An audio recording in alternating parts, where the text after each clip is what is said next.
Chairman বীমা উন্নয়ন ও নিয়ন্ত্রণ কর্তৃপক্ষ কর্তৃক দুর্নীতি দমন কমিশনে দাখিলকৃত সম্পদ বিবরণী যাচাইকালে দেখা যায় যে তিনি গাতওয়ায়ের উৎসের সাথে অসঙ্গতিপূর্ণ 1,36,00,000 টাকারও বেশি মূল্যের সম্পদ অর্জনপূর্বক বুক দখলে রাখার অপরাধ অনুসন্ধানকালে প্রমাণিত হয়েছে।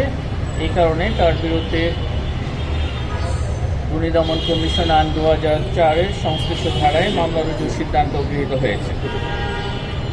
অভিযোগ সংশ্লিষ্ট ডক্টর এম মোশাররফ হোসেনের স্ত্রী মিসেস জান্নাতুল মাওয়া ওরফে রিয়া বেগমের নামে গাতওয়ায়ের উৎসের সাথে অসঙ্গতিপূর্ণ 13,38,00,000 টাকারও বেশি মূল্যের সম্পদ পাওয়ায় তিনি ও তার স্বামী ডক্টর এম মোশাররফ হোসেন তাদের দুজনের বিরুদ্ধে দুর্নীতি দমন কমিশন আইন 2004 এবং দণ্ডবিধির সংশ্লিষ্ট ধারায় আরও একটি মামলা রুজুর সিদ্ধান্ত গৃহীত হয়েছে। উনি কি রানিং চেয়ারম্যান?